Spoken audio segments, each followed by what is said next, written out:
Hello दोस्तों, नमस्कार। आपका स्वागत है आपका अपना यूट्यूब चैनल आरएलसी पाठशाला में।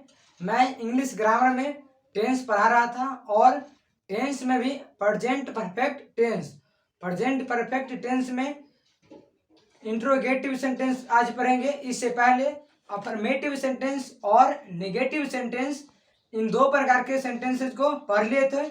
आज पढ़ेंगे हम लोग इंट्रोगेटिव सेंटेंस यानी कि प्रश्नवाचक वाक्य। प्रश्नवाचक में हमेशा अंत में क्वेश्चन मार्क रहेगा। इंट्रोगेटिव सेंटेंस, इसमें हैज या हैव शुरू में आएगा, उसके बाद सब्जेक्ट, उसके बाद V3 ऑब्जेक्ट और क्वेश्चन मार्क। जैसा कि जानते हैं प्रेजेंट परफेक्ट टेंस में हमेशा हैज या हैव का प्रयोग होता है और उसमें वर्ब का V3 यानी कि तीसरा रूप का प्रयोग होता है। हमेशा प्रेजेंट परफेक्ट टेंस में हैज का प्रयोग सिंगुलर सब्जेक्ट के साथ और हैव का प्रयोग प्लूरल सब्जेक्ट के साथ किया जाता है। तो इसका स्ट्रक्चर होगा हैज या have plus subject plus V3 plus object और अंत में क्वेश्चन मार्क। क्योंकि यह सेंटेंस इंट्रोगेटिव सेंटेंस है, इसीलिए इसके अंत में क्वेश्चन मार्क लगाना आवश्यक होता है। तो इसका पहला एग्जांपल है have you see Mohan anywhere. अब यहाँ पर हैव, हैज या हैव में से हैव सब्जेक्ट के रूप में यू, और यू प्लूरल सब्जेक्ट है, तो प्लूरल सब्जेक्ट के साथ प्लूरल वर्ब का प्रयोग होता है। तो हैज और हैव में हैव प्लूरल होता है, इसीलिए यहाँ हैव के साथ यू या यू के साथ हैव का प्रयोग हुआ। उसके बाद सी मोहन एनीवेयर। अगला है has she arrived home early today. यहाँ पर हैज, उसके बाद सी सिंगुलर सब्जेक्ट है और सिंगुलर सब्जेक्ट के साथ सिंगुलर वर्ब का प्रयोग होता है। तो सी के साथ हैज का प्रयोग और अराइव्ड, जैसे कि बताए थे पिछले वीडियो में, V1 के अंत में जनरली V1 के अंत में ईडी जोड़ देते हैं तो वह V3 बन जाता है, और V1 के अंत में ING जोड़ देते हैं तो यह V4 बन जाता है। तो अराइव, इसके अंत में ईडी लगा हुआ है, यानी कि अराइव्ड यह वर्ब का तीसरा रूप है। तो has she arrived home early today. इसमें इंट्रोगेटिव सेंटेंस में ही WHQ प्रकार का सेंटेंसेस होता है। WHQ में what, when, why, how, whose, whom, इस प्रकार के वर्ड WHQ में ही आता है। तो उसको हैज या हैव से पहले रखते हैं, उसके बाद सेम स्ट्रक्चर पर बैठा देते हैं। तो एक और होता है WHQ। हम लोग प्रेजेंट टेंस में सिंपल प्रेजेंट टेंस और प्रेजेंट कंटिन्यूअस टेंस में भी इस बात को बताए थे कि WHQ में व्हाट, व्हेन, व्हाई, हाउ, इस प्रकार के वर्ड आता है तो वह इंट्रोगेटिव सेंटेंस से पहले आता है। यानी कि यहाँ पर WHQ हैज या have plus subject plus V3 plus object plus question mark. अब इसमें यानी कि सिंपल प्रेजेंट और प्रेजेंट कंटिन्यूअस टेंस, इन दोनों में कीवर्ड होता है। तो प्रेजेंट परफेक्ट टेंस में भी कीवर्ड है, जिससे हमको मालूम चल जाएगा कि यह सेंटेंस प्रेजेंट में है या पास्ट में है या फ्यूचर में है। तो यह कुछ वर्ड है, यह वर्ड अगर किसी सेंटेंस में रहेगा तो वह सेंटेंस प्रेजेंट परफेक्ट टेंस में होगा और उसमें प्रेजेंट परफेक्ट टेंस का रूल भी लगाएंगे। यानी कि हैज या हैव का प्रयोग करेंगे और वर्ब का हमेशा तीसरा रूप यानी कि V3, और तीसरा रूप बनाने के लिए V1 के अंत में ईडी जोड़ देंगे तो वह V3 बन जाता है। तो वर्ड है पहला जस्ट, दूसरा का जस्ट नाउ, तीसरा का ऑलरेडी, चौथा नेवर, पंचमा रिसेंटली, छठा ऑफ्टेन, सातवां सो फार, आठवां ऑलवेज, नौवां अप टू नाउ और 10वां अप टू प्रेजेंट। इस प्रकार के अगर वर्ड रहेगा तो यह प्रेजेंट परफेक्ट टेंस में आएगा। Just, just now, already, never, recently, often, so far, always, up to now और अप टू प्रेजेंट। इस प्रकार के अगर वर्ड रहेगा तो वह सेंटेंस प्रेजेंट परफेक्ट टेंस के अंतर्गत आएगा। जैसे कि क्वेश्चन है he has just reached home. अब ऑब्जेक्टिव में पूछेगा he has just reached home, तो यहाँ पर हैज को मिटाकर ऑप्शन में is, am, are, has, have, यानी कि इस प्रकार से हेल्पिंग वर्ब दिया हुआ रहेगा। तो यहाँ पर जस्ट है सेंटेंस में, यानी कि यह सेंटेंस प्रेजेंट परफेक्ट टेंस में होना चाहिए। तो प्रेजेंट परफेक्ट टेंस में होने के लिए सिंगुलर सब्जेक्ट के साथ हैज का प्रयोग करते हैं और प्लूरल सब्जेक्ट के साथ हैव का प्रयोग करते हैं। तो यहाँ पर सब्जेक्ट क्या है? ही है, जो कि एक सिंगुलर सब्जेक्ट है और सिंगुलर सब्जेक्ट के साथ हैज का प्रयोग होता है, इसीलिए यहाँ पर हैज। अगला एग्जांपल है I have already read this novel. I have already read this novel. अब यहाँ पर ऑब्जेक्टिव में फिर से हैव को हटा देगा, उसके बाद यहाँ पर हेल्पिंग वर्ब के रूप में भरने के लिए बोलेगा। तो यहाँ पर ऑलरेडी वर्ड आ चुका है, तो ऑलरेडी आ चुका है यानी कि इस कीवर्ड में ऑलरेडी है, तो यह सेंटेंस प्रेजेंट परफेक्ट टेंस में होना चाहिए। और सब्जेक्ट क्या है? आई। आई के साथ हमेशा हैव का प्रयोग करते हैं हैज और हैव में, इसीलिए यहाँ पर हैव हो गया। तो I have already read this novel. अगला एग्जांपल है I have never seen the Taj Mahal.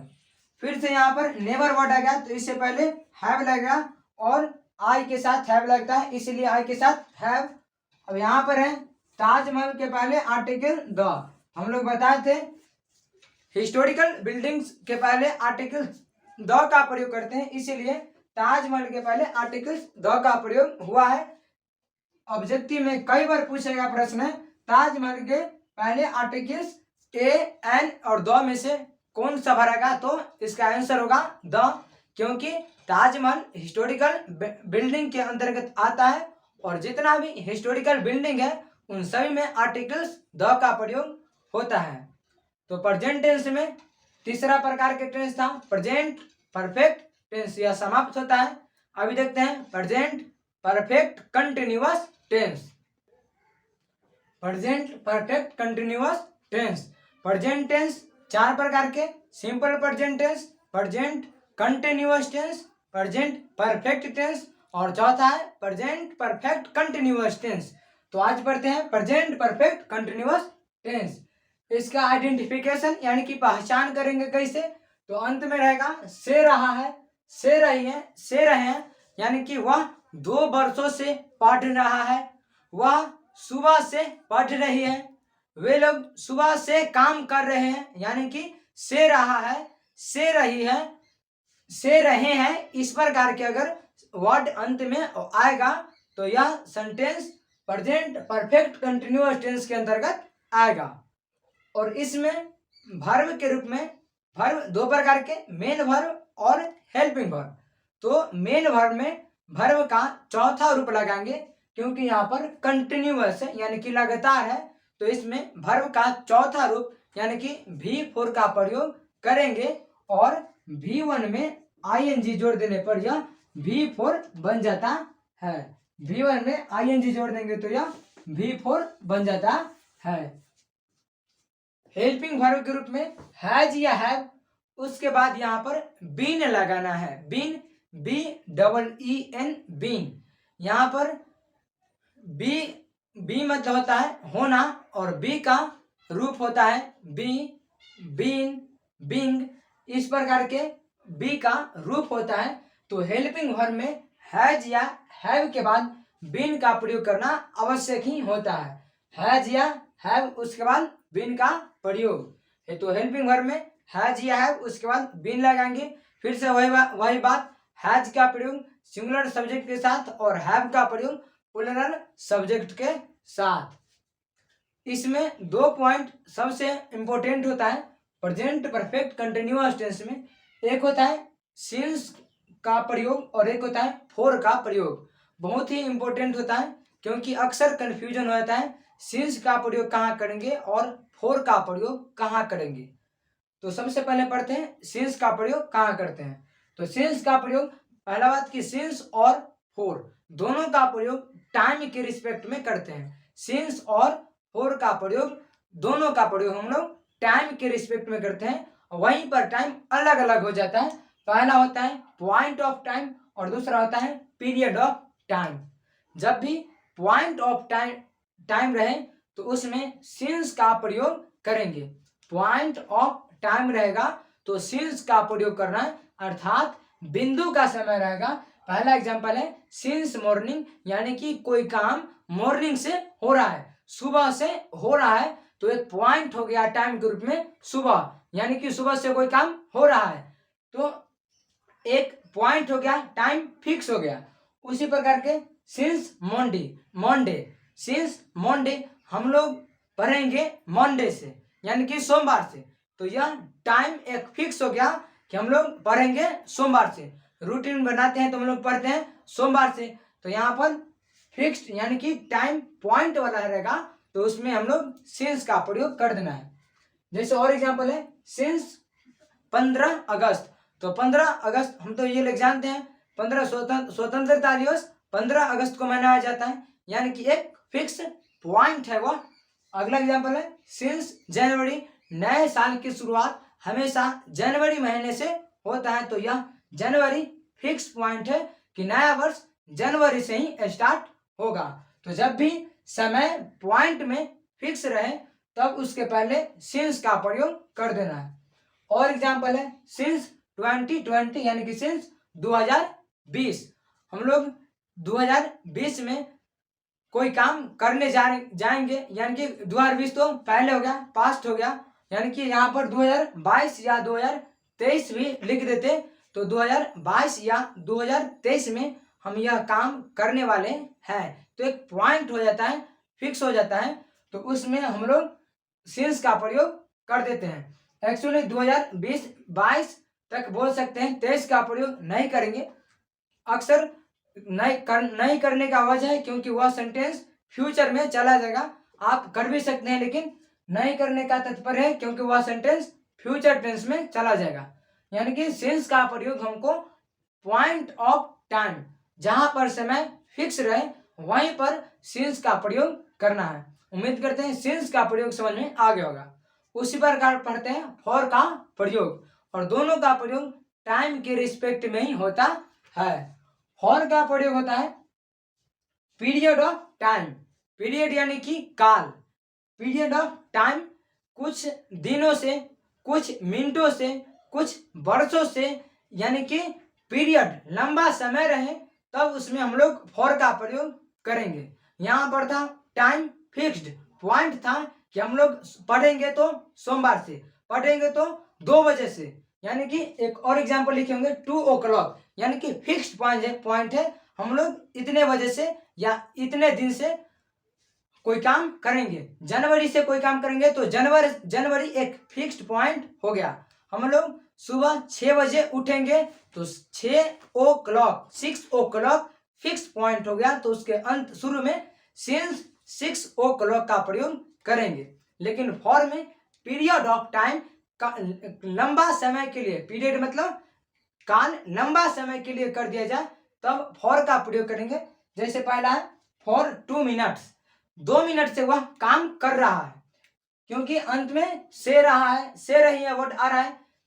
उसी प्रकार फॉर 2 डेज, वह 2 दिनों से पढ़ रहा है, या 2 दिनों से काम कर रहा है, या 2 दिनों से खेल रहा है, तो 2 दिनों से खेल रहा है, तो यहाँ पर 2 दिन लंबा समय हो गया, पीरियड का चर्चा हो गया, तो यहाँ पर फॉर का प्रयोग करेंगे।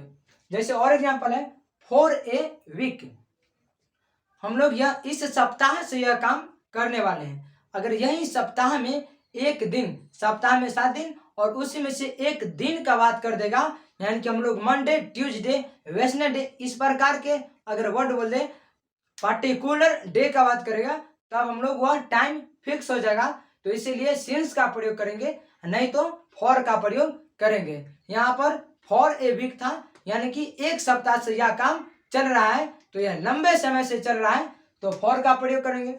जैसे और एग्जांपल है फॉर ए मंथ, मंथ मतलब महीना, तो यह काम महीनों दिनों से चला आ रहा है, तो इसमें भी फॉर का प्रयोग करेंगे। अगला है फॉर 2 years, यह काम चाहे हम लोग किसी बोर्ड यानी कि 12th एग्जामिनेशन के लिए उससे पहले 2 साल लगातार पढ़ते रहते हैं, तो उसमें फॉर का प्रयोग करेंगे। उम्मीद करते हैं सिंस और फॉर का प्रयोग समझ में आ गया होगा। सिंस का प्रयोग पॉइंट ऑफ टाइम के लिए होता है और फॉर का प्रयोग पीरियड ऑफ टाइम के लिए होता है। सिंस और फॉर दोनों का प्रयोग टाइम के लिए होता है, लेकिन इसका यूज अलग अलग समय पर अलग अलग दोनों में से किसी एक का किया जाता है। पॉइंट रहेगा हमेशा सिंस का प्रयोग करेंगे और पीरियड रहेगा तो फॉर का प्रयोग करेंगे। अगले वीडियो में अफर्मेटिव सेंटेंस, नेगेटिव सेंटेंस और इंट्रोगेटिव सेंटेंस पढ़ लेने के बाद प्रेजेंट टेंस समाप्त हो जाएगा, तो पढ़ेंगे पास्ट टेंस। मिलते हैं अगले वीडियो में। जय हिंद।